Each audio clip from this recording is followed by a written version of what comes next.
விதைக்கும்படியாக இந்த விதையானது வளர்ந்து 1 10 100 1000 பெருகும்படியாக இந்த செய்தியினூடாக தேவன் தாமே அவருடைய நாமத்தை மகிமைப்படுத்துவாராக. இயேசுவின் நாமத்தில் பிதாவே, ஆமென். எபேசியர் புத்தகத்தை எழுதிய ஆக்கியோன் இந்த கடிதத்தை தெளிவுபட எபேசியர் திருச்சபைக்கு எழுதுகிறார். இதிலே பலவிதமான கோணங்களிலே அவர் இந்த கடிதத்தை எழுதுகிறார்.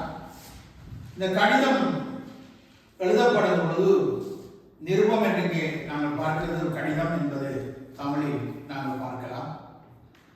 நிருபம் என்பது அது எழுதி வைக்கப்பட வேண்டியவைகள், அது தொடர்ந்தும் இந்த உலகத்திலே பயன்படும்படியாக இந்த நிருபம், இந்த கடிதமானது எழுதி வைக்கப்பட்டிருக்கிறது.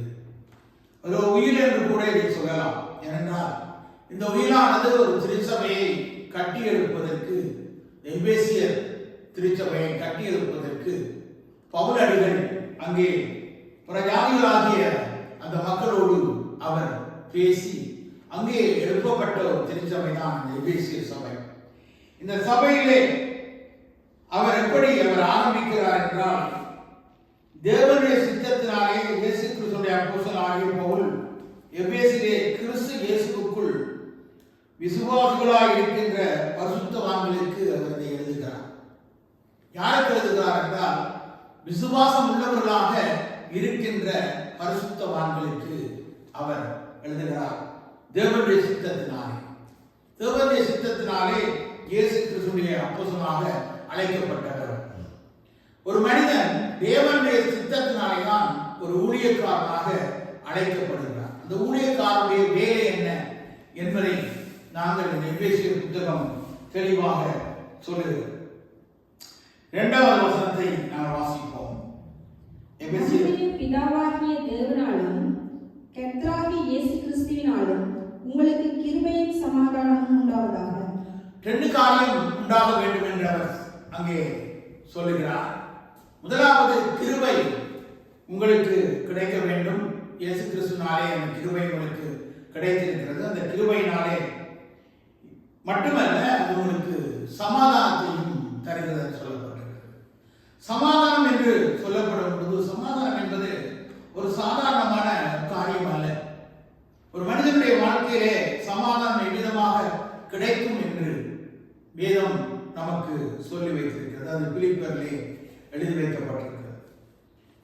எல்லா காரியங்களுக்கும் என்ன செய்ய வேண்டும் என்று அந்த இதை நான் பல தடவை வாசித்திருக்கிறேன். உங்களுக்கும் தெரிந்த ஒரு வசனம் தான்.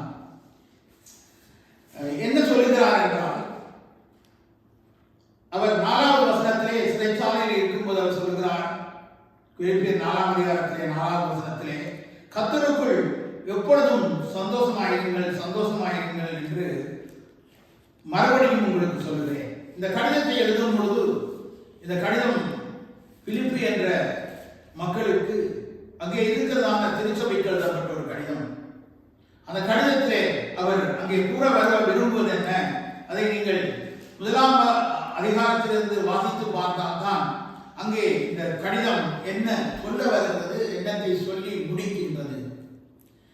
4வது அதிகாரம் என்று அங்கே இருக்கவில்லை, ஆனால் இது 4வது அதிகாரம் என்று பிரிக்கப்பட்டிருக்கிறது. காரணம் என்னென்றால், இன்றைக்கு நாம் அதை புரிந்து கொள்வதற்கும் விளங்கி வாசிப்பதற்குமாக தான் இந்த வேதம் பிரிக்கப்பட்டு எழுதப்பட்டிருக்கிறது. அப்ப அவர் சொல்லுகிறார், ஆதலால் எனக்கு பிரியமும் வாஞ்சையுமான சகோதரரே, எனக்கு சந்தோஷமும் கிரீடமானவர்களே, பிரியமானவர்களே, இந்தபடியே கர்த்தருக்குள் நிலைத்திருங்கள். எப்படி அவர்கள் மீட்கப்பட்டார்களோ, எப்படியாக அந்த சபையிலே அவர்கள் வாழ்கின்றார்களோ, அவ்விதமாகவே நீங்கள் வாழ வேண்டும் என்று அவர் சொல்லுகிறார். சொல்லிவிட்டு நீங்கள் சந்தோஷப்படுங்கள் என்று சொல்லும் பொழுது எதற்காக சந்தோஷப்பட சொல்லுகிறார்? கர்த்தருக்குள்ளே ஒரே சிந்தியாக இருக்க ஏரியோதியாளுக்கும் சிதேக்கியாளுக்கும் புத்தி சொல்லுகிறேன் என்று சொல்லுகிறார். அதை வாசியுங்கள். கர்த்தருக்குள் 4ஆம் அதிகாரம் பிலிப்பிலே 2வது வசனம். கர்த்தருக்குள் ஒரே சிந்தியாய் இருக்க ஏயோதியாளுக்கும் சிந்தியேகாளுக்கும் புத்தி சொல்லுகிறேன். அன்றியும் என் உத்தம கூட்டாளியே, அவர்களுக்கு உதவியாய் இருக்கும்படி உன்னையும் வேண்டிக் கொள்கிறேன்.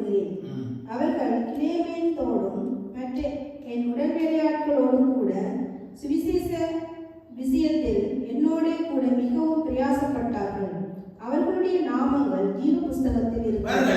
அந்த வேலைக்காக, தேவனுடைய வேலைக்காக பவுலோடு கூட மிகவும் பிரயாசப்பட்டவர்களாக, சுவிசேஷத்திற்காக. ஒரு மனிதனையும் தேவன் அழைக்கும் போது அங்கே நாங்கள் பார்க்க வேண்டும், தேவனுடைய வேலைக்காக அழைக்கும் போது எதற்காக அவர் அழைக்கிறார்? இவர்களை உதவி செய்யும்படியாக அழைக்கிறார். இவர்கள் உதவி செய்திருக்கிறார்கள், அதனால் அவர்களுடைய பெயர்கள் ஜீவ புத்தகத்தில் எழுதப்பட்டிருக்கிறது.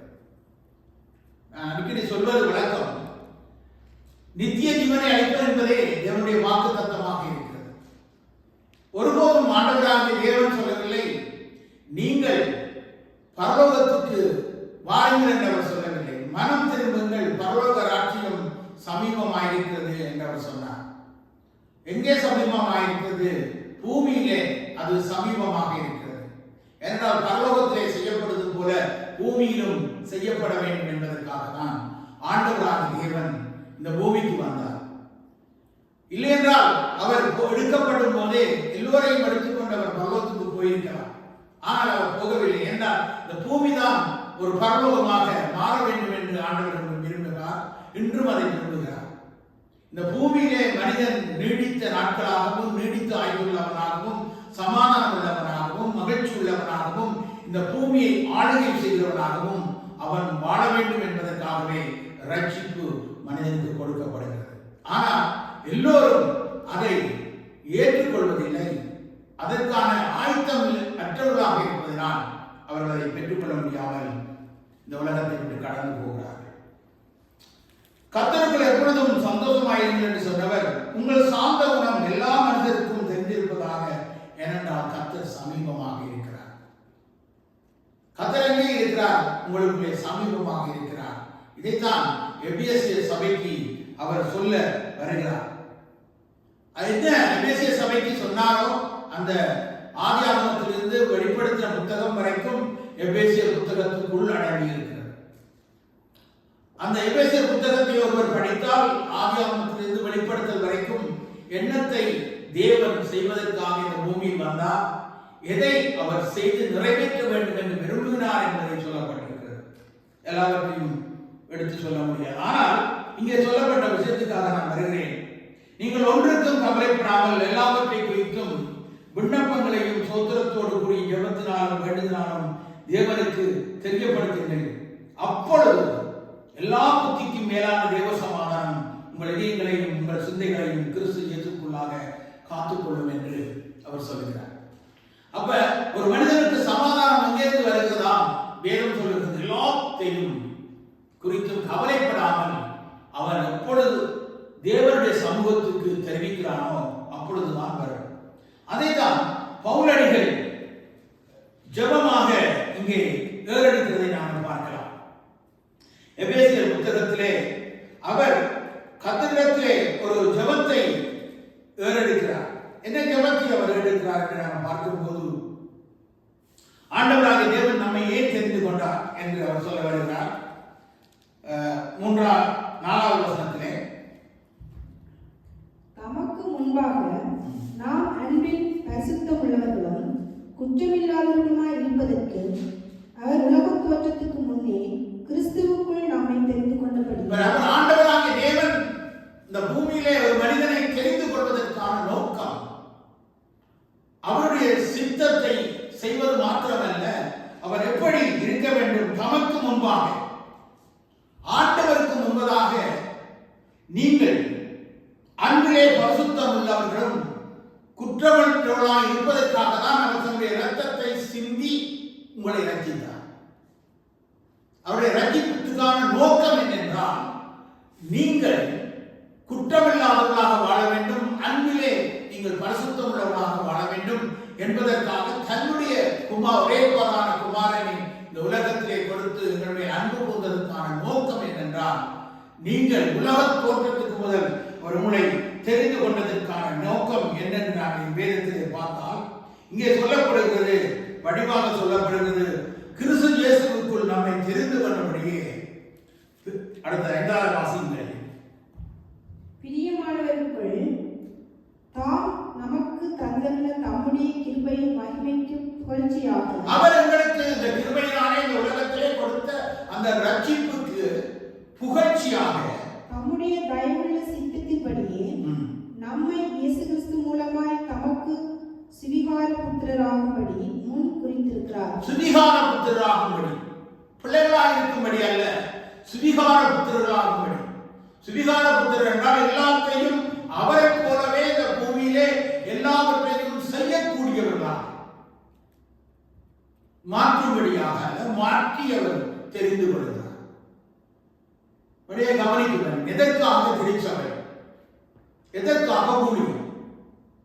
இன்றைக்கு திருச்சபையை தங்களுடைய சுயலாபத்திற்காக, இல்லை ஒரு குட்டி ராஜா போல ஒரு ராஜாவாக வலம் வருவதற்காக, உலகத்திலே எல்லாரை பார்க்கலும் முன்னுக்கு நிற்கின்ற ஒரு ஊழியக்காரன், 5 விதமான ஊழியங்கள் செய்கின்றவர்கள் தங்களை பாதுகாப்பதற்காக, தங்களுடைய மினிஸ்ட்ரியை, அதாவது தங்களுடைய சபையை, தாங்கள் கட்டி வைத்திருக்கின்ற சபையை காலம் காலமாக காப்பாற்றுவதற்காக பணங்களையும் பொருள்களையும் குவித்து தங்களை வசதி படைத்தவர்களாக மாற்றிக் கொண்டிருக்கிறார்கள். இதற்காக தேவன் சபையை தெரிந்து கொள்ளவில்லை. அப்படிப்பட்ட சபைகளுக்கு ஜனங்கள் அதிகமாய் போவார். காரணம் என்னென்றால் அது வளர்ந்து நிற்கிறது, பெரிதாய் இருக்கிறது, இதுக்கு பின்பு அந்த சபை இருக்கும் என்று அவர்கள் யோசித்து ஆண்டவருடைய முடிவை தெரியாதவர்களாக, ஆண்டவர் புத்திர சுகராகும்படி தான் எல்லோரையும் தெரிந்து கொண்டார். ஊழியக்காரனை ஏன் தெரிந்து கொண்டார் என்பதை குறித்தும் சற்று நாங்கள் பார்க்க கடனாளிகளாக இருக்கிறோம். என்ன செய்கிறார்? அவருடைய கிருபையின் ஐஸ்வரியத்தின்படியே, அவருடைய கிருபையின் ஐஸ்வரியத்தின்படியே இவருடைய இரத்தத்தினாலே பாவ மன்னிப்பாகிய மீட்பு இவருக்குள் நமக்கு உண்டாயிருக்கிறது. பாவ மன்னிப்பாகிய மீட்பு. அப்ப இங்கே கவனிக்க வேண்டிய காரியம், புத்திர சுகாரம் ஆக்கும்படி நாங்கள் உலக தோற்றத்திற்கு முன்பதாகவே நாங்கள் அன்பில் பரிசுத்தம் உள்ளவர்களும் குற்றமுள்ள அற்றவர்களாக இருப்பதற்கு தன்னுடைய ஜீவனை பரிசுத்தமாக அவர் ஒப்புக் கொடுத்தார். அதே போலவே நாங்களும் இந்த பூமியிலே அவரை போலவே புத்திரராக இயேசு கிறிஸ்துவுக்கும் பிதாவுக்கும் குமாரனாக இயேசு எப்படி வாழ்ந்தாரோ அவ்விதமாகவே நாமும் இந்த பூமியிலே வாழும்படியாக தான் தேவன் ஒவ்வொரு மனிதனையும் தெரிந்து கொள்கிறார், ரட்சிக்கின்றார், கிருபையை கொடுக்கின்றார், அவர் இரத்தத்தினாலே மீட்கிறார் என்று நாங்கள் இந்த வேதத்திலே வாசிக்கிறோம். அந்த கிருபையை அவர் சகல ஞானத்தோடும் புத்தியோடும் எங்களிடத்திலே அவர் பெருக பண்ணுகிறார். அதை பெருக பண்ண முடியாது. சகல ஞானத்தோடும் சகல புத்தியோடும் நாங்கள் பெருகி வாழ வேண்டும் என்று அவர் விரும்பித்தான் இந்த சபை தேவன் இந்த பூமியில ஸ்தபிக்க தன்னுடைய இரத்தத்தை சிந்தினார். ஒரு தனி மனிதனுடைய வேலை அல்ல இந்த சுவிசேஷ வேலை. நாங்கள் இந்த உலகத்திலே பார்க்கிறோம், எத்தனையோ மாற்றங்கள் தோன்றின, இன்றும் அது இருக்கின்றது. லூத்தரன் என்ற மார்ட்டின் லூத்தரால் தோன்றப்பட்ட சபை இக்காலத்திலே அது இருக்கின்றது. ஆனால் அது செயல்பாடற்றதாய் காணப்படுகிறது. அங்கே 5 விதமான ஊழியங்கள் அங்கே இல்லை. ஏன் இல்லை? ஜனங்கள் மனதில்லை. ஜனங்களை வளர்க்கும்படியாக ஏற்படுத்திக் கொண்ட திருச்சபையானது தேவன் தலையாகிய அந்த தேவனுடைய சித்தத்தை அவர்கள் செய்யவில்லை. செய்ததினாலே அது ஒரு நிறுவனமாக மாறிவிட்டது. லூத்தரன் நிறுவனம், இல்லையென்றால் இன்னொரு பெண்டிகோஸ்டல் நிறுவனம், இல்லை என்று சொன்னால் ஒரு மெதடிஸ்ட் நிறுவனம், இல்லையா எலிம் நிறுவனம், சர்ச் ஆஃப் காட் நிறுவனம், இப்படி ஒரு நிறுவனங்களாக மாறி அந்த நிர்வாகங்களுக்குள்ளே பணங்களை அதுக்குள்ளேயே வைத்து அந்த ஜனங்களை ஒருவர் ஆளும்படியாக அங்கே திருச்சபையானது வழிநடத்தப்படுகிறது. ஆனால் இயேசு அப்படி செய்யவில்லை. இயேசு தன்னோடு இருந்தது போது சீசர்களுக்கு அவர் என்ன கற்றுக் கொடுத்தார் என்றால், தனக்கு பின் இவர்கள் ஊழியம் செய்ய வேண்டும் என்று தன்னை பார்க்கிறோம் மேலான காரியங்களை செய்யும்படியாக அங்கே தன்னுடைய சீசர்களை அவர் வளர்த்தெடுத்ததை நாங்கள் பார்க்கிறோம். இன்றைக்கு திருச்சபையானது ஒரு தலைமைக்கு கீழே பலர் வேலை செய்கின்ற ஒரு நிறுவனமாக இன்றைக்கு திருச்சபையானது மாறிவிட்டது. இயேசு கிறிஸ்து அதை உண்டு பண்ணவில்லை. இயேசு கிறிஸ்து இந்த உலகத்திலே இது விருத்தி அடைய வேண்டும். அவர் அதை ஆரம்பித்த போது, அதை இறங்கி வந்து எருசலேமிலே ஆரம்பித்த போது எல்லோரும் அவர் ஒரு ராஜாவாக இருக்க வேண்டும் என்று ஆசைப்பட்டார்கள். ஆனால் அவர் அதை விரும்பவில்லை. அவர் வந்த நோக்கம் ஒரு கடுகு விதையை இஸ்ரவேல் என்ற தேசத்திலே அவர் போடுகிறார். அந்த கடுகு விதையான் ஆண்டவராகிய இயேசு கிறிஸ்து விதைத்த முதல் விதையானது, இதோ பரலோக ராஜ்யம் சமீபமாயிருக்கிறது, மனம் திரும்புங்கள் என்று ஒரு வார்த்தையை அவர் விதைக்கிறார். ஹல்லேலூயா. அந்த வார்த்தையானது, அந்த கடுகு விதையானது வளர்ந்து பெருமரமாகி இன்றைக்கு உலகம் முழுவதையும் ஒரு கிறிஸ்தவர் என்ற அடிப்படையிலே, கிறிஸ்து என்பவரை தொழுது கொள்கின்ற அடிப்படையிலே ஒரு பெரிய திருச்சபையை உண்டு பண்ண வேண்டும் என்று தேவன் விரும்பினார். ஆனால் மனிதனோ அதை மட்டுப்படுத்தி தனக்குள் வைத்து ஆளுகை செய்ய வேண்டும் என்று ஜனங்களை வளர்ச்சி அடைய விடாமல் அவர்களை வைத்து தாங்கள் பெற்ற வரத்தை வைத்து வரத்தினால் தெரிந்து கொள்ளப்பட்டவர்கள் தான் இன்றைக்கு வாழ்கின்ற அநேக தேவ மனிதர்கள். வரத்தை வைத்து என்ன செய்கிறார்கள்? வரத்தை வைத்து ஜனங்களை தங்களுக்கு கீழ்ப்படுத்தி வாழ வேண்டும் என்று விரும்புகிறார்கள். கிறிஸ்துவுக்கு கீழ்ப்பட்டவர்கள் வாழ விரும்பவில்லை. ஜனங்களை கிறிஸ்துவுக்குள்ளே கொண்டு வர வேண்டும். கிறிஸ்துவுடைய ராஜ்யத்தை ஸ்தாபிக்க வேண்டும். கிறிஸ்துவுடைய ராஜ்யம் இந்த பூமிக்கு வர வேண்டும் என்றால் அங்கே எல்லோரும் வேலை செய்வதாக இருக்க வேண்டும். தங்களுக்கு கொடுத்த வேலைகளை அவர்கள் செய்ய வேண்டும். நிறைய சொல்லலாம், மனதிலே மிக நிறையமான காரியங்கள் இருக்கு. அப்ப அவர் என்ன செய்கிறார்? கிறிஸ்து அடுத்து வாசிங்க, 10வது வசனத்தை வாசிங்க. நமக்குள்ளே இல்ல 9 வாசித்துக்கு 9 வாசிங்க. காலங்கள் நிறைவேறும் போது விளங்கும் நியமத்தின்படி பரலோகத்தில் இருக்கிறவர்களும் பூலோகத்தில் இருக்கிறவர்களும் ஆகிய சகலமும் கிறிஸ்துவுக்குள்ளே கூட்டப்பட வேண்டும் என்று, நமக்குள்ளே கிறிஸ்துவுக்குள்ளே கூட்டப்பட வேண்டும். பரலோகத்தில் இருக்கிறதையும் பூமியிலே இருக்கிறதையும் ஒன்றாக பூமியிலே கூட்ட வேண்டும் என்பது அவருடைய திட்டம். நமக்குள்ளே தீர்மானித்திருந்த தம்முடைய தயவுள்ள சித்தத்தின் ரகசியத்தை எங்களுக்கு அறிவித்தார். அவர் அந்த ரகசியத்தை பவுலடிகளுக்கு அறிவிக்கிறார். என்னுடைய ரகசியம் என்ன? இந்த பூமியிலே பரலோகத்தையும் பூமியில் இருக்கிற மக்களையும் ஒன்று கூட்ட வேண்டும், ஒன்று சேர்க்க வேண்டும். ஒரு ராஜ்யமாக இந்த ராஜ்யத்தை இந்த பூமியிலே ஸ்தாபிக்க வேண்டும் என்பதற்காக தான் மனிதனையே தேவன் படைத்தார். இல்லைன்னா பரலோகத்தில் மனிதனை படைத்திருக்க முடியும். அப்ப என்ன சொல்லுகிறார் இங்கே? காலங்கள் நிறைவேறும் போது விளங்கும் நியமத்தின்படி பரலோகத்தில் இருக்கிறவர்களும் பூலோகத்தில் இருக்கிறவரும் ஆகிய சகலமும் கிறிஸ்துவுக்குள்ளாக கூட்டி கட்டப்பட வேண்டும். ஹல்லேலூயா. அவருடைய திட்டம் பூமியிலே நிறைவேற முடியாமல் இருக்கிறது. ஏனென்றால் இன்றைக்கு இருக்கின்ற திருச்சபைகளானது தங்களுக்கு என்று சபைகளை உண்டு பண்ணுகிறார்களே அல்லாமல் தேவனுக்கு சித்தமானபடி. எபேசியர் இந்த புத்தகத்தை வாசித்து பாருங்கள். எல்லோருமே வாசித்து இதில் என்ன சொல்லி இருக்கிறது? அவ்விதமாக இன்றைக்கு தலைவத்துவங்கள் இருக்கின்றதா, சபைகள் இருக்கிறதா என்பதை சற்று நீங்கள் நிதானித்து அறியும்படியாய் நான் விரும்புகிறேன். அந்த ரகசியத்தை பவுலடிக்கு வெளிப்படுத்தினார். அந்த ரகசியத்தை எனக்கு அவர் வெளிப்படுத்தினார். அதை உங்களுக்கு நான் சொல்கிறேன். ஹல்லேலூயா. ஏனென்றால் அடுத்த வாசிக்கிறேன். தமது சித்தத்தின் ஆலோசனைக்கு தக்கதாக எல்லாவற்றையும் நடப்பிக்கிற அவருடைய தீர்மானத்தின்படியே நாங்கள் முன் குறிக்கப்பட்டு கிறிஸ்துவுக்குள் அவருடைய சுதந்திரமாகும்படி தெரிந்து கொள்ளப்பட்டோம். முன்குறித்து தனக்கு புத்திர சுகியமான பிள்ளைகளாக இந்த பூமியிலே செயல்படும்படியாக அவர் என்ன செய்கிறார்? தெரிந்து கொள்ளப்படுவோம். ஹல்லேலூயா.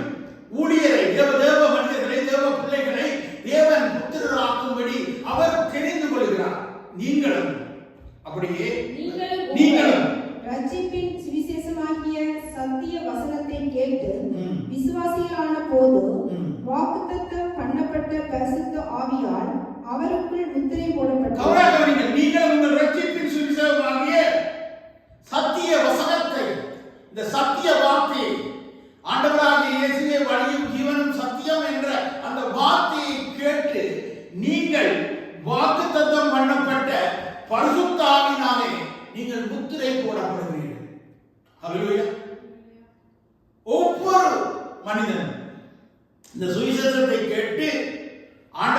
இயேசுவை ஏற்றுக்கொள்கின்ற ஒவ்வொரு மனிதனும் பரிசுத்த ஆவியினாலே முத்திரை போடப்படுகிறான். எதற்காக முத்திரை போடப்படுகிறான்?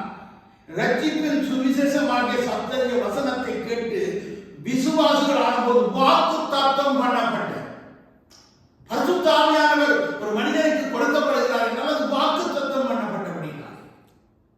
நான் போகிறேன், சதா காலங்களில் உங்களோடு இருக்கும்படியாக தேவ ஆவியை நான் இந்த பூமியிலே அனுப்புவேன் என்று சொன்ன அந்த சத்தியத்தை நிறைவேற்றும்படியாகவே அங்கே பரிசுத்த ஆவியானவர் பொழிந்தள்ளப்பட்டார். அல்லேலூயா. பரிசுத்த ஆவியானவர் அந்நிய பாஷை என்பது அது வரம். அந்நிய பாஷை பேசுவதனால் பரிசுத்த ஆவியானவர் அவருக்குள்ளே இருக்கிறார் என்று வேதத்தில் ஒரு இடமும் இல்லை. அல்லேலூயா. இன்னைக்கு அறியாமல் இருக்கிறார்கள். பரிசுத்த ஆவியானவர் என்று பேசுகிறதுனாலே பரிசுத்த ஆவியானவருடைய பாஷை என்பது வரம். அதுக்கும் அவர் கொடுக்கின்ற ஒரு வரம். பரிசுத்த ஆவியானவர் பிரித்து கொடுக்க பரிசுத்த ஆவியானவர் இந்த அந்நிய பாஷை பேசாவிட்டால் அவர்களுக்குள்ளே தேவன் இல்லை என்று கருத்து கிடையாது. அல்லேலூயா. ஆனால் அவர்கள் புத்திரராக இருக்கிறார்களா என்பதுதான் கருத்தாக இருக்கு. அல்லேலூயா. அதை நாம் ஒருபோதும் மறந்து விடக்கூடாது. அவருக்கு சொந்தமானவர்கள் அவருடைய மகிமைக்கு புகழ்ச்சியாக மீட்கப்படுவார்கள் என்பதற்கு ஆவியானவர் நம்முடைய சுதந்திரத்தின் அச்சாரமாய் இருக்கிறார். அவருக்கு சொந்தமானவர்கள் என்ன செய்யப்படுவார்கள்? சொந்தமானவர்கள் அவருடைய மகிமைக்கு புகழ்ச்சியாக, அவருடைய மகிமையை இந்த பூமியிலே காண்பிக்கும்படியாக. அல்லேலூயா. திருச்சபையானது இல்லைன்னா தனிப்பட்ட ஒவ்வொரு மனிதர்களும் ரட்சிக்கப்பட்டது இரத்தத்தினாலே இந்த சுவிசேஷ வசனத்தை கேட்டு மீட்கப்பட்ட ஒவ்வொருவரும் என்ன செய்ய வேண்டும் என்று சொல்கிறார்?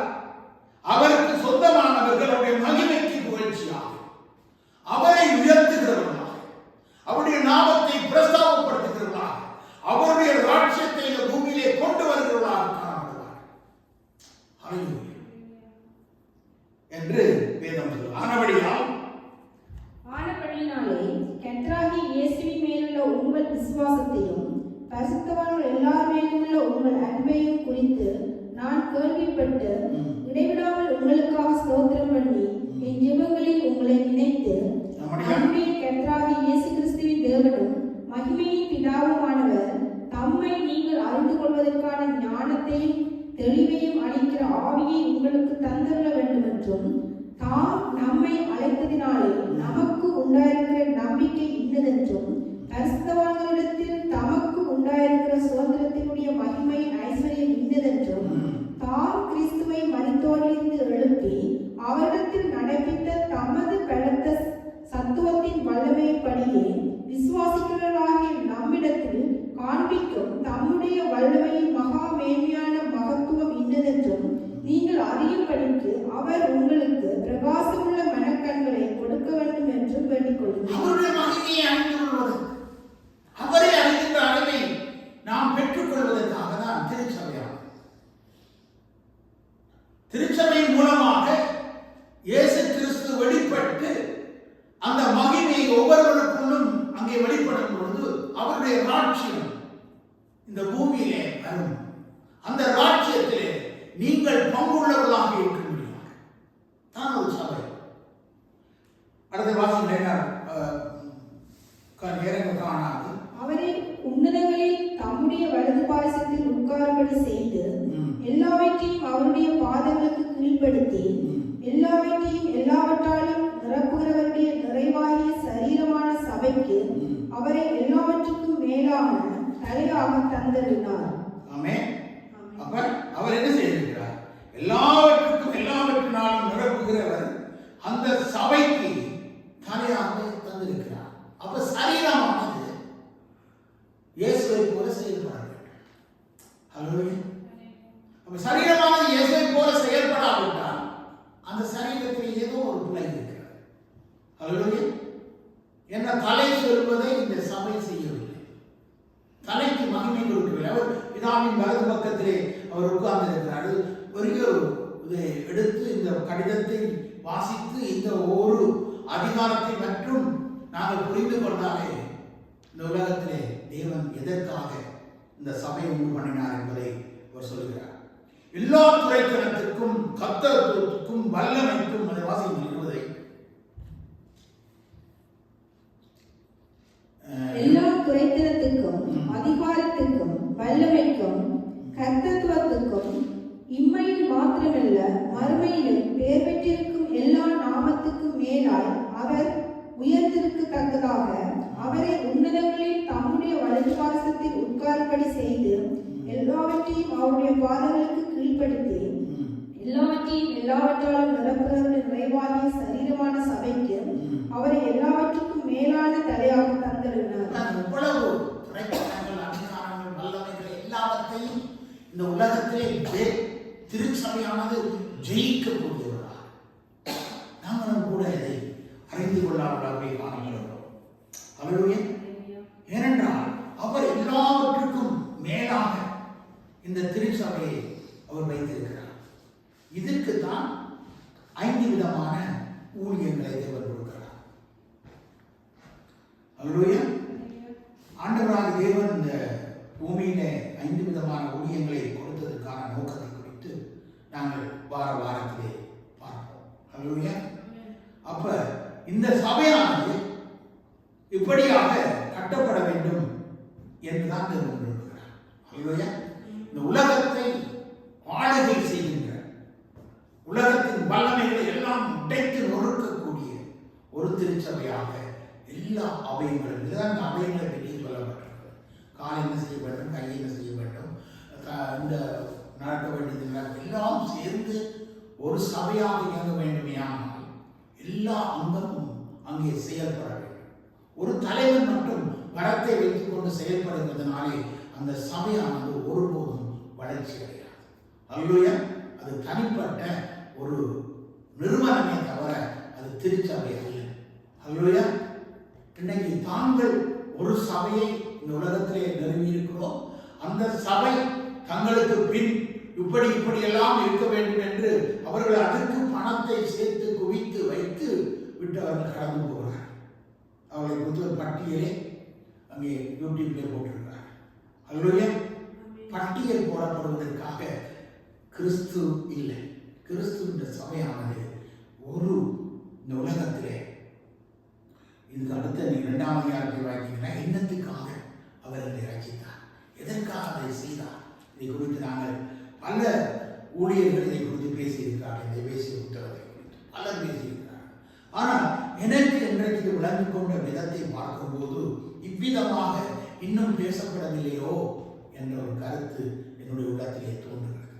ஆனால் பேசியிருக்க போதும். அல்லேலூயா. அதற்காக தான் ஆண்டவராகிய தேவன் இந்த காரியங்களை செய்தார் என்பதை நாங்கள் பார்த்தோம். அடுத்த வாரம் பார்ப்பதற்கு முன்பதாக இன்னும் ஒரு காரியத்தை நாங்கள் வாசித்து நான் கடந்து போக வாசிக்கிறேன். 20ஆம் வசனம் 2ஆம் அதிகாரத்திலே 20ஆம் வசனத்தை வாசிக்கிறேன்.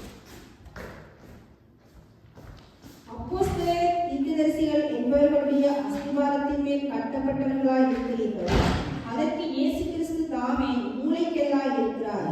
அவர் மேல் மாளிகை முழுவதும் இணைக்கப்பட்டு கர்த்தருக்குள் பரிசுத்த ஆலயமாக எழும்புகிறது. அவர் மேல் நீங்களும் ஆவியினாலே தேவனுடைய வாசஸ்தலமாக கூட்டி கட்டப்பட்டு வருகிறீர்கள். அப்போஸ்தலர் தீர்க்கதரிசிகள் என்னுடைய அஸ்திவாரத்தின் மேல் கட்டப்பட்டவராய், அதற்கு இயேசு கிறிஸ்து தான் மூளைக்கல்.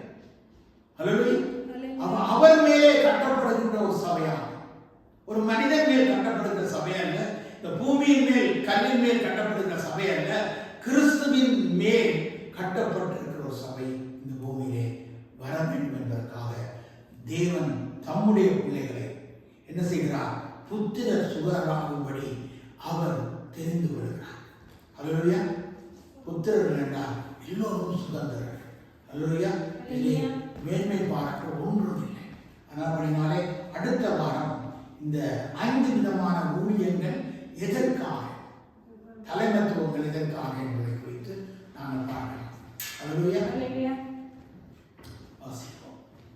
நாங்கள் ஜெபம் பண்ணுவோம். இந்த வேளையிலே அன்பின் பரலோக பிதாவே, உம்முடைய குமாரனாகிய இயேசு கிறிஸ்துவின் நாமத்தினாலே அற்புதங்கள், அடையாளங்கள், அதிசயங்கள் நடக்கும்படி செய்து உம்முடைய சத்திய வசனமாகி இந்த வசனத்தை உறுதிப்படுத்தி ஆண்டவரே, இந்த சத்தியத்தை கேட்டு விசுவாசிகளானவர்கள் கிறிஸ்துவை போல கிறிஸ்துவின் அங்கங்களாக இந்த பூமியிலே செயல்பட வேண்டும் என்று விரும்புகிறார் ஆண்டவராக தேவன். அதை இந்த உலகத்திலே எவர்கள் நிறைவேற்றுகிறார்களோ அதுவே தேவனுடைய ராஜ்யம், அதுதான் தேவனுடைய சபை, அதுதான் தேவன் வாழும் ஆலயமாக இருக்கிறது. அல்லவையா? அதற்காக தான் எங்களை அவர் தெரிந்து கொண்டார். அன்பிலே நீங்கள் பரிசுத்தம் உள்ளவர்களாக இருக்க வேண்டும் என்பதற்காக தன்னுடைய சுய இரத்தத்தினாலே அவர் எங்களை கழுவி சுத்திகரித்து எங்களை தெரிந்து கொண்டு எங்களை அவர் தன்னுடைய பிள்ளைகளாக புத்திர சிறுகளாக பூமியிலே வாழும்படியாக திருச்சபையை அவர் எழுப்ப விரும்புகிறார். அப்படிப்பட்ட திருச்சபை தான் இந்த உலகத்திலே எல்லாவற்றையும் ஆளுகை செய்கின்ற ஒரு சபையாக மாறும்.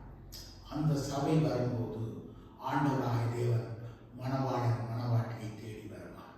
அல்லேலூயா. அதுவரைக்கும் ஆண்டவராக தேவன் இந்த பூமிக்கு வருவதே இல்லை. அவர் எங்களுக்காக பரிந்து பேசிக்கொண்டு பிதாவின் வலது பக்கத்திலே அவர் உட்கார்ந்து கொண்டிருக்கிறார். அல்லேலூயா.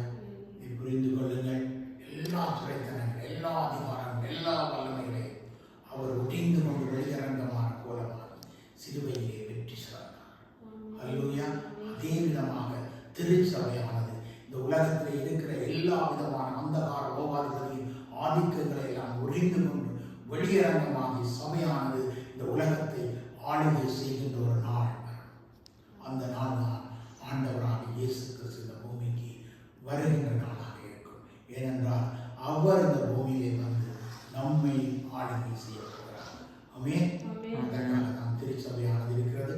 அதுக்கு வரைக்கும் வேலை செய்வதற்காக 5 வித ஊழியங்களை தேவனின் பூமியை கொடுத்திருக்கிறார். 5 வித ஊழியங்கள் இன்னும் 5 வளர்க்க வேண்டுமே தவிர 5 வித ஊழியங்கள் ஒரு ஆளால் செயல்படுத்தி கொண்டு ஒரு திருச்சபை இருக்குமே ஆனால் ஒருபோதும் அது ஒரு நிறுவனமாக இருக்குமே தவிர அது தேவ சபையாக இருக்காது என்பதை தேவன் உங்களுக்கு சொல்லியிருக்கிறார். அதை வேதத்தினூடாக நான் கற்றுக்கொண்டதை உங்களுக்கு நான் சொல்லியிருக்கிறேன். இயேசுவின் நாமம் மகிமைப்படுவதாக. ஆமென். சொல்லுமே, என் ஆத்துமாவே கர்த்தரை ஸ்தோத்திரி, என் முழு உள்ளமே பரிசுத்த நாமத்தை ஸ்தோத்திரி. என் ஆத்துமாவே கர்த்தரை ஸ்தோத்திரி, அவர் செய்த சகல வாரங்களையும் நன்மைகளையும் ஒருபோதும் மறவாய். என் அக்கிரமங்களை எல்லாம் நீ மன்னித்தீர், என் நோய்களை எல்லாம் நீ குணமாக்கினீர். என்னை அழிவுக்கு விலக்கி மீட்டீர், கிருபையினாலும் இரக்கங்களினாலும் என்னை முடிசூட்டி நன்மையினால் என் வாயை திருப்தியாக்கினீர். கழுகுக்கு சமமாய் என்னுடைய வயதை வாழவைதாய் மாற்றுகிறேன். ஒடுக்கப்பட்டிருக்கிற யாவருக்கும் நீதியையும் நியாயத்தையும் செய்கிறேன். அந்த பிதாவுடைய அன்பும் தேவகுமாரனுடைய கிருபையும் பரிசுத்த ஆவியானவருடைய ஐக்கியமும் அன்பும் எங்கள் அனைவரோடும் இருப்பதாக. இந்த யூடியூப்களாக நீங்கள் இதை பார்த்து அநேகருக்கு இதை தெரியப்படுத்தி அநேகருடைய வாழ்வில் ரட்சிப்பை கொடுப்பதற்கு நீங்களும் ஒவ்வொருவரும் தேவ அங்கங்களாய் பயன்படும்படி இயேசுவின் நாமத்தில் வேண்டி கேட்கிறேன். நல்ல பிதாவே. ஆமென். ஆண்டவராகிய இயேசு கிறிஸ்துவின் நாமத்தில் மகிமை உண்டாவதாக. ஷாலோம் சுவிசேஷ சபை சார்பாக உங்களை எல்லாரையும் வாழ்த்தி வரவேற்கிறோம். நான் இன்றைய நாள் ஆராதனைக்கு கடந்து சொல்றதுக்கு முதல்ல சிறிய வசனத்தோட ஜெபத்தோட நான் கடந்து சொல்றோம். இப்போ சாலமோன் சிறிய வசனத்தோட எங்களை வழிநடத்துவோம்.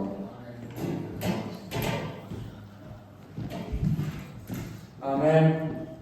Hebrews 2, verse 14 to 15. Since the children have flesh and blood, he too shared in the infirmities, so that by his death he might break the power of him who holds the power of death, that is the devil, and free those all who have their lives held in slavery by the fear of death. Amen. ஆமென். சிறிய ஜெபத்தோட ஆராதனைக்குள்ள நான் கடந்து செல்வோம். அன்பான ஸ்கிரீனால தாப்பனே அப்பா இந்த வேலைக்கு ஸ்தோத்திரம் ஏசுப்பா. இன்னைக்கு எல்லாரும் ஒன்று கூட்டி சேர்த்து நன்றி கர்த்தாவே. ஏசுப்பா இன்னைக்கு ஓவினால ஏசுப்பா நல்ல மகிழ்ச்சினால மாட்டி தந்ததுக்காக நன்றி கர்த்தாவே. ஏசுப்பா இன்னைக்கு வேர்ஷிப் நடத்த போய் நம்மளை ஆசீர்வதிங்க ஏசுப்பா. தொடக்கத்தில் முடிய மட்டும் கர்த்தாவே நீங்கள் ஆசீர்வதிக்க போயிருக்க நன்றி ஏசுப்பா. இன்னைக்கு மெசேஜ் கொடுக்க போகிற ஆசீர்வதிங்க ஏசுப்பா. நீங்கள் என்ன தோணுதோ ஏசுப்பா அது மூலமாக பேச போகிறதுக்காக நன்றி கர்த்தாவே. இன்னைக்கு வந்திருக்க எல்லாரையும் ஆசீர்வதிங்க. உங்களுக்கு பயன்பட்டு போக உதவி செய்ய கர்த்தாவே. எல்லாரையும் ஆசீர்வதிச்சு இயேசு நாமத்தில் பிதாவே ஆமென்.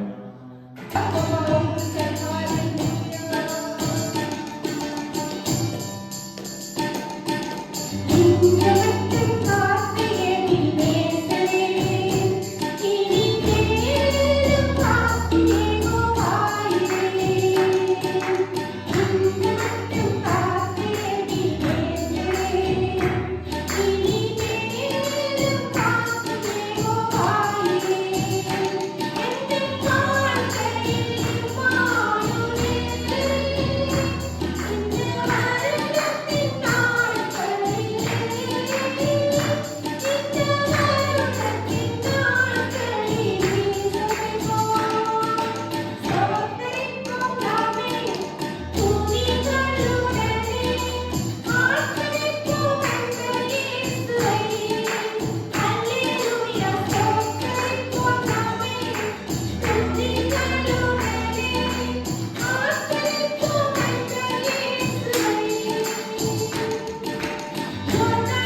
கிருபை தகப்பனே, நீர் எங்கள் மேல் வைத்த தயவு தகப்பனே, கிருபை இரக்கம் ஆண்டவரை அளவிட முடியாதது ராஜா. நன்றி என்று சொல்லுகிறோம் இயேசுவே. ஆவியானவரே உம்மை துதிக்கிறோம். மகா மகா பெரியது உம் இரக்கம், ஒவ்வொரு நாளும் புதியது உம் கிருபை. சொல்லுமா, மகா மகா பெரியது உம் இரக்கம், ஒவ்வொரு நாளும் புதியது உம் கிருபை. கேட்டிடும் கிருபை, உயிர்ப்பிக்கும் கிருபை, விலகாத மாறாத கிருபை. கேட்டிடும் கிருபை, உயிர்ப்பிக்கும் கிருபை, விலகாத மாறாத கிருபை. மிகப்பொழிய வேதனையில் இடுக்கண்கள் மத்தியில் விழுந்து விட்டேனும் கரத்தில். மிகப்பொழிய வேதனையில் இடுக்கண்கள் மத்தியில் விழுந்து விட்டேனும் கரத்தில். கொள்ளை நோய் விலகணும், ஜனங்கள் வாழணும், உம் நாமம் உயரணுமே. கொள்ளை நோய் விலகணும், ஜனங்கள் வாழணும், உம் நாமம் உயரணுமே. கொள்ளை நோய் விலகணும், ஜனங்கள் வாழணும், உம் நாமம் உயரணுமே. உம் இரக்கம், உம் தயவே, அளவிட முடியாதையா. உம் இரக்கம், உம் தயவே, அளவிட முடியாதையா. கேட்டிடும் கிருபை, உயிர்ப்பிக்கும் கிருபை, விலகாத மாறாத கிருபை. கேட்டிடும் கிருபை, உயிர்ப்பிக்கும் கிருபை, விலகாத மாறாத கிருபை. உம்முடைய கிருபை எனக்கு பலவீனங்களை குறித்து எவ்வளவு பெரியோர், எவ்வளவு நல்லது. ஹல்லேலூயா.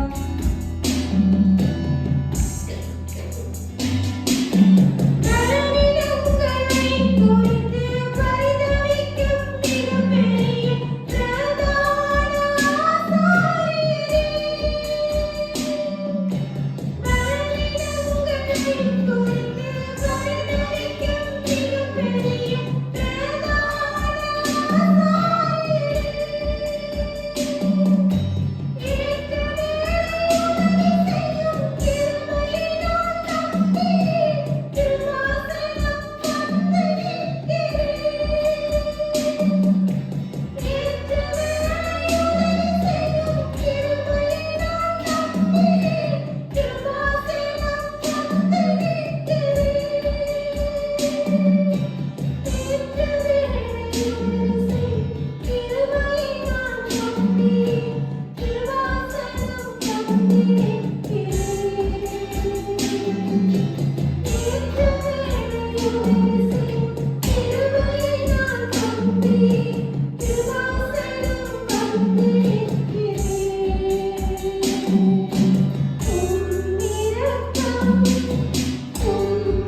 சொல்லுகிறோம் ஆண்டவரே. எந்த மத்தியிலும் எந்த நேரத்திலும் உம்மை நோக்கி கூப்பிடும் போது எங்களுக்கு அருகில் வருவேன் என்று சொன்ன தேவன் எங்கள் அருகில் நிற்கிறபடியா நன்றி தகப்பனே. நன்றி ஆண்டவரை நோக்கி கூப்பிடுங்கள், நான் உங்களுக்கு மறு உத்தரவு கொடுப்பேன் என்று சொன்னவர் செய்ய வல்லவராய் இருக்கிறார். ஹalleluya. அவர் சொன்னதை செய்கிற தேவன். நன்றி இயேசுவே, நீர் சொன்னதை செய்கிறவர் ஆண்டவரே. உம்முடைய பிள்ளைகளுக்கு நீர் என்ன சொல்லி இருந்தாலும் அதை நிறைவேற்றுவதற்காய் நன்றி என்று சொல்கிறோம். நன்றி என்று சொல்கிறோம் ஆண்டவரே. நன்றி அப்பா, நன்றி அப்பா, நன்றி அப்பா. எல்லா துதியான மகிமை உமக்கே செலுத்துகிறோம் ஆண்டவரே. தொடர்ந்து உம்முடைய கிருபை, உம்முடைய இரக்கம், உம்முடைய அன்பு எங்கள் மேல் இருக்கட்டும் தகப்பனே. நீர் எங்களை தொடர்ந்து கரம் பிடித்து எங்களை நடத்துங்க ராஜா. உம்முடைய அன்பினால், உம்முடைய இரக்கத்தினால், உம்முடைய கிருபையினால் எங்களை நடத்துங்க தகப்பனே. தொடர்ந்து நாங்கள் ஒவ்வொருவரையும் உம்முடைய கருத்திலே தருகிறோம் ராஜா. சிறியோர் பெரியோர் முதல் எல்லோரையும் நீங்க ஆசீர்வதிங்க. தேவைகளை சந்திங்க. பலவீனங்கள் நீங்கி போகட்டும் ஆண்டவரே. பலவீனன் பலவான் என்று சொல்லுவான், சுகவீனன் சுகவான் என்று சொல்லுவான். நீங்கள் அவ்வாறு அறிக்கையிடுங்கள். நான் சுகமானேன், நான் பலனானேன், நான் ஐஸ்வர்யனானேன் என்று சொல்லுங்கள். அது அப்படியே ஆகும். அவர் செய்ய வல்லவராய் இருக்கிறார். நன்றி ஆண்டவரே. ஜீவ வார்த்தையிலே ஜீவன் உண்டு. ஹalleluya என்று சொல்ல ஆகும். இயேசுவின் நாமத்தினாலே நீங்கள் எவைகளை தேவீர்களோ அவர்களை நீங்கள் பெற்றுக் கொள்வீர்கள் என்று விசுவாசித்தால் கட்டாயம் நீங்கள் பெற்றுக் கொள்வீர்கள். ஹalleluya. நன்றி ஆண்டவரே, நன்றி தகப்பனே, நன்றி ஆவியானவரே. எல்லா துதியான மகிமை மகிமையை செலுத்துகிறோம். கடந்து வரும்போது உங்களுடைய வார்த்தைகளை பொறுப்படுகிறார். உங்களுடைய செல்விகளை திறந்து விடு.